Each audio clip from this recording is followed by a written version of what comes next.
केंद्र सरकार का कहना है कि जम्मू कश्मीर बदल रहा है और पर्यटन के क्षेत्र में रिकॉर्ड तौर पर्यटक जो हैं जम्मू कश्मीर का रुख कर, और कहा जा रहा है कि इस समय अगर जम्मू कश्मीर में देखना है तो जम्मू कश्मीर में आप सिर्फ विकास देख सकते हैं, आप डल झील देख सकते हैं, आप फिल्म पॉलिसी के माध्यम से तमाम कलाकारों को कश्मीर में देख सकते हैं और आप देख सकते हैं कैसे जम्मू कश्मीर अब खुशहाली की ओर आगे बढ़ रहा है। लेकिन आतंकी संगठनों को ये खुशहाली जो है वो रास नहीं आ रही है और अमरनाथ यात्रा का आगाज और कश्मीर में अगर हम कहें लंबे समय से इंतजार करते हैं स्थानीय लोग कि किस तरह से अमरनाथ यात्रियों का स्वागत करेंगे और उनका रोजगार जो अच्छे से चलेगा, लेकिन आतंकी संगठन टीआरएफ की तरफ से एक धमकी भरा पत्र जो है वो जारी किया गया है जो सोशल मीडिया में काफी ज्यादा वायरल हो रहा है, जिसमें श्रद्धालुओं पर काफी ज्यादा जो नजर है इस समय टीआरएफ की नजर है। पूर्व मंत्री प्रिया सेठी जी मेरे साथ है। प्रिया जी, क्या लगता है कि टीआरएफ ने एक बार फिर से अपनी असलियत दिखाई है और एक बार फिर से अमरनाथ यात्रा में खलल डालने की कोशिश की है?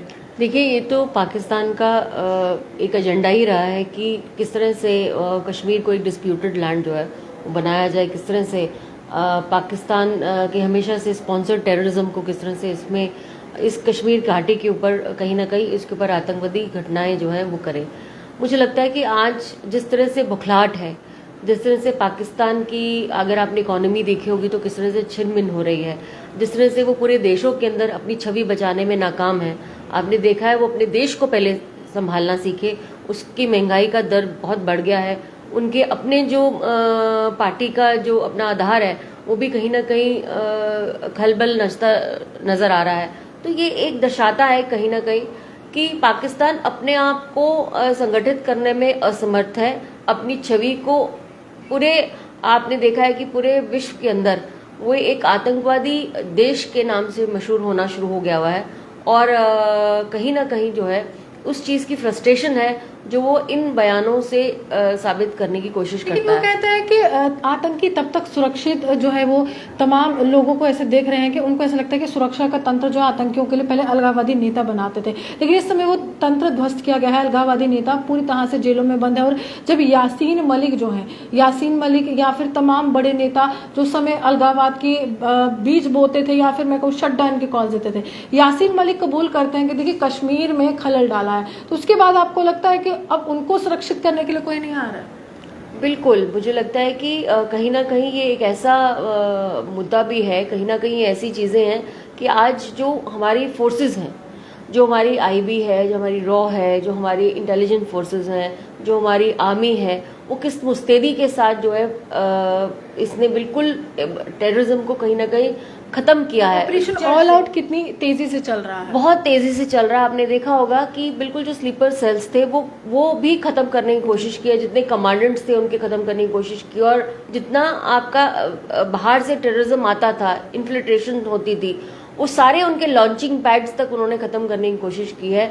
आर्मी अपना काम बहुत बेखूबी से कर रही है और कहीं ना कहीं जो है ये एक उनको एक फ्रस्ट्रेशन सी लगती है पाकिस्तान के लोगों को, और पाकिस्तान में जो स्पॉन्सर टेररिज्म करते हैं यहाँ पर आज उस, और एक और वजह है कि इनके जितने नेता आपने जिस तरह से कहा वो आज बार्स के अंदर उनको सजा, इतनी जबरदस्त सजा मिल रही है, कन्विक्टेड है वो अभी 25 तारीख को, खुद मान रहे हैं। बहुत बड़ी बात है कि खुद गुनाह कबूल कर रहे हैं। बिल्कुल गुनाह कबूल, जो उन्होंने गुनाह किया है, जो उन्होंने टेररिज्म इसके संरक्षण में मुझे लगता है पूरे जो अलग अलग पार्टियां और खासकर रीजनल पार्टीज जो थी यहाँ की कश्मीर बेस्ड रीजनल पार्टीज ने जहां तक उनको संरक्षण दिया था, आज वो संरक्षण भी उनको खत्म होता हुआ नजर आ रहा है और ये उनके साथ आज देश चल रहा है। देश वो चला रहे हैं जो भारत को इकट्ठा एक जैसा और सुधरा भारत जो है, जो नया भारत आपने देखा है, वो एक किस्म का भारत है जिसके अंदर कोई इंटरफेरेंस नहीं है। आपकी अपनी जो एजेंसीज हैं वो अपना काम उस तेजी से कर रही हैं, उनको सशक्त किया गया है।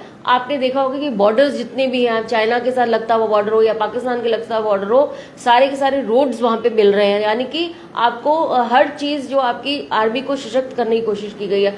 ऐसे हिंदुस्तान, ऐसे नया हिंदुस्तान जो है, भारत जो है, उसको उसके विजनरी प्रधानमंत्री और उनकी पूरी टीम जो है जो बैठी है वो सिर्फ they are non tolerable to terrorism और इस तरह से इन लोगों को जो है मुंह तोड़ जवाब जो है उनको जमीन पर 370 की समाप्ति के बाद सबसे ज्यादा अगर संदेह यही सता रहा था कि देखिए अलगाववादी नेता बाहर निकल कर आएंगे और विरोध करेंगे। 370 का उन्होंने विरोध नहीं किया, बल्कि वो जेलों में बंद थे। उसके बाद पाकिस्तान ने विरोध किया और पाकिस्तान ने विरोध करते करते डिलिमिटेशन के पूरे प्रोसेस का विरोध किया। इस समय मिनिस्ट्री ऑफ एक्सटर्नल अफेयर्स ने जवाब दे दिया है। लेकिन आप लगता है कि जिस तरह से पीओके की तरफ अब आपके कदम जो आगे बढ़ रहे हैं, उसके बाद पाकिस्तान की बौखलाहट बढ़ेगी यहाँ पर? बिल्कुल बढ़ेगी। देखिए वो हमेशा से जब अपनी असेंबली में अपना कश्मीर का मुद्दा उठाते थे, आज वो अपना पीओके का मुद्दा उठा रहे हैं। यानी कि कहां से कहां पे बात चली गई है वो। और जो नेता एक समय पे मतलब कहते थे कि हमें वापस जाना है या हमने वही अपनी रिक्विजिट्स देनी है या हमारे को एक ऑटोनॉमी दे दीजिए, एक परिवार का सदस्य कहते थे कि सेल्फ रूल की गवर्नमेंट मांगते थे। दूसरे आज उनके मुद्दे बदल गए हैं। आज वो कहते हैं कि नहीं, हमें 370 को वापस रिस्टोर करना है। तो इस तरह का जो सिस्टम रहा है कहीं ना कहीं विजनरी लीडरशिप की वजह से है। और खासकर आज मुद्दा जो है कश्मीर जो है अपना पीओजेके, जो हमारा पीओजेके है उसको वापस कर दे, क्योंकि अब हमारा टारगेट जो है, हिंदुस्तान का टारगेट है कि हम अपना पीओजेके उसको वापस लेंगे। देखिए साफ तौर पर अब मुद्दा जो है वो पाकिस्तान नहीं है, ये भारत सरकार भी स्पष्ट कर चुकी है। लेकिन अब पाक अधिकृत जम्मू कश्मीर है, क्योंकि अब जो है नजरें वहां की ओर है, हमारे लोग वहां पर है। और 1947 में जब कबालियों ने हमला किया था, तमाम जो माइनॉरिटीज थे, चाहे हिंदू हो या सिख परिवार हो, उनको विस्थापन का दर्द झेलना पड़ा था। जम्मू कश्मीर की ओर रुख कर रहे थे। आज भी उनकी यादें जो है हरी हैं और एक बहुत बड़ा सम्मेलन होता है जिसमें जख्मों पर नमक नहीं छिड़का जाता, बल्कि उन जख्मों को उन तमाम लोगों तक पहुंचाया जाता है कि देखिए अब समय आ चुका है, राजनीति बदल रही है, नेतृत्व बदल रहा है, नेता बदल रहे हैं और राजनीतिक पार्टियां अब अपने मुद्दे भी बदल रही हैं। लेकिन टीआरएफ की तरफ से एक बहुत बड़ी धमकी, अमरनाथ यात्रा पर आतंक का साया जो है वो छा रहा है। लेकिन आगे जाकर सेना सक्षम है, क्योंकि इस समय स्टिकी बॉम्ब की भी बहुत ज्यादा बात हो रही है। अमरनाथ यात्रा पर लगातार जो है नजरे आतंकवाद टिकाए रहता है, लेकिन इस बार सेना सक्षम है, सुरक्षा बल सक्षम है। एक भी आतंकी को जिंदा वापस पाकिस्तान नहीं जाने दिया जाएगा। आप ये हमारे साथ बने रहिए, देखते रहिए न्यूज़ 24 महान।